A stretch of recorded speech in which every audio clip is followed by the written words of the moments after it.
Needed to go on with my sermon, so you're stuck with it as well. Maybe next year we'll have a whole repertoire. Let's pray. God, thank you for this gift. The gift that you didn't leave us alone, but you came to be with us. Thank you for the gift that shows us that you love us and that breaks all the barriers that prevent us from experiencing that love and from experiencing a relationship with you in this life and for all eternity. In Jesus' name. Amen. Well, when I think about Christmas, one of the first things I think about is food. So as I was thinking about what to say tonight, the first thing that came to mind was food. And when I think of food at Christmas, one thing that I think of is sweet. That probably you've tasted something sweet today. But when I think of sweet, there's sort of like a train of thought here that I've got going. When I think of sweet, I think of spicy, because my favorite way to eat sweet is to have spicy at the same time. And of course that brought me back to Christmas. I feel like if you give what's the book that you give a mouse a cookie, that's what it is, okay. There was sort of a train of thought going on. By the time I got through the whole train of thought of food, sweet, spicy, it made me think, well, that's really what Christmas is. That Christmas is that combination of sweet and spicy that brings out the best in both. That it's the sweet baby Jesus along with the spicy kick of an angelic army invading, bringing the kingdom of heaven into the midst of the world. And so for some of us, this Christmas, we need to be reminded of that sweet.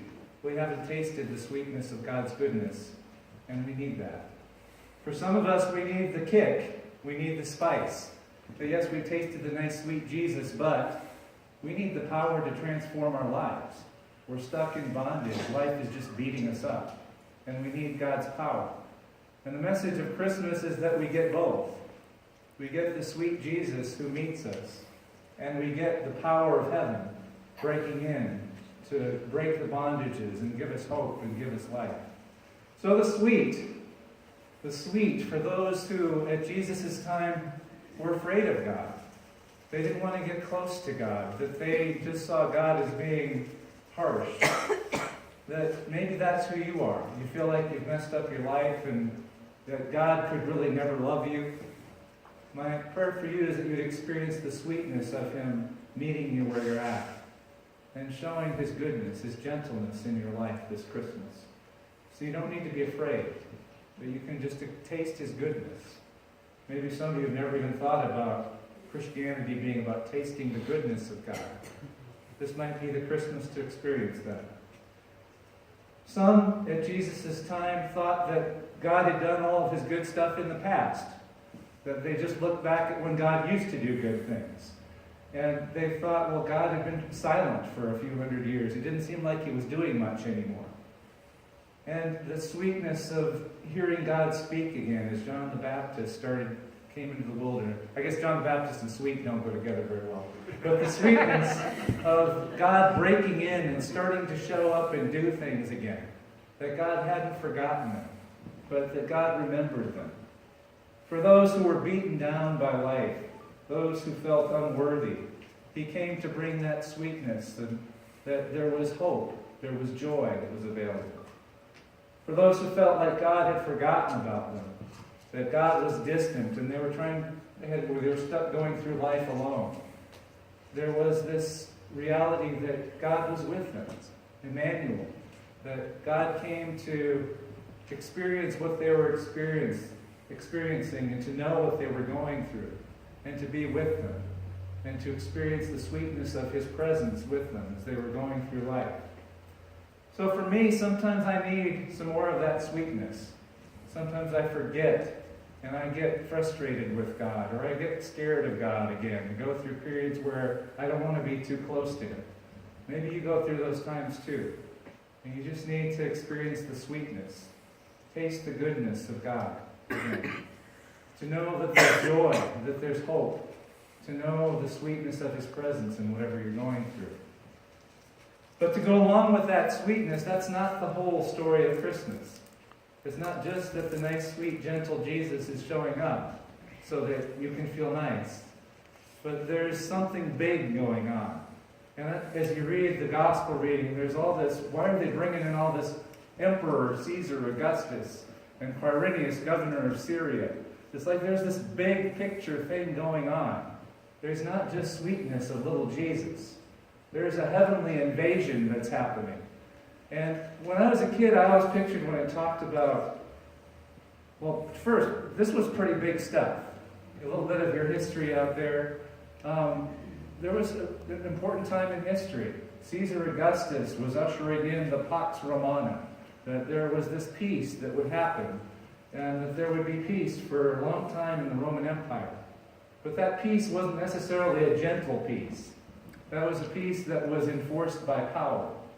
And now all of a sudden we're going to see a different kind of peace break in.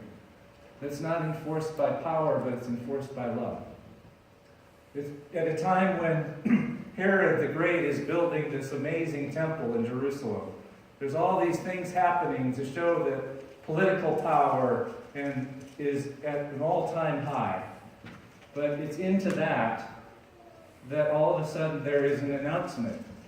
And I always pictured angels as being these chubby little cherubs singing and playing their harps and smiling. But biblically, that's not necessarily the case. You ever notice when we read the Bible, whenever an angel shows up, they always have to say, "Don't be afraid"? It probably means that when you see a biblical angel, you have reason to be afraid. So, when a host of angels, once again, I thought a host is like someone who greets you at the door in the restaurant, nice person. But really what a host of angels is an army. This is an army that's appearing saying, we're announcing that a new kingdom is breaking in.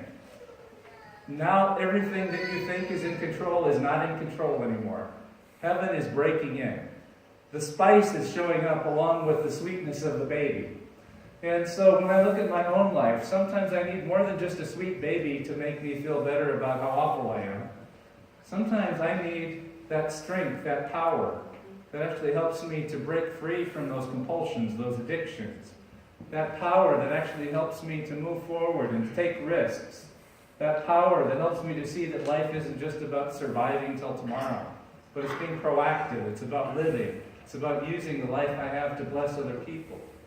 That maybe you're at that place too, where you understand the sweetness of baby Jesus, but maybe what you need is some more spice this Christmas.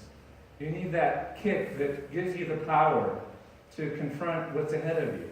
Maybe you've got some medical diagnosis or some job problems or some things going on in your life that you need more than just a sweet little baby smiling at you. You need the power of God to get you through, to help you to make it to that next place in your life. So my prayer for you is, if that's what you need this Christmas, that you would experience not just the sweet baby Jesus, but you'd experience the power of heaven breaking into your life. The power that breaks the bondage of addictions. The power that gives reason to hope. The power that gives reconciliation to broken relationships. The power that gives you purpose, that helps you to see your life has meaning. So I think all of us need at least a little bit of both of these things. All of us need a little bit of the sweet this Christmas. All of us need a little bit of the spicy this Christmas. Maybe some of us need a whole lot of both. But my prayer for you is this Christmas that you would experience, if you've been afraid of God, if you felt disconnected from God, if God has not been sweet to you, that you would taste that sweetness. And if Christianity's just been this sweet little powerless thing that you sort of think doesn't make any difference, that you would experience the power of God in your life. To show that this isn't just some sweet little thing that you do once a year on Christmas, but that God's power has the ability to break that addiction, to heal that relationship, to give you a reason to live life fully. Amen.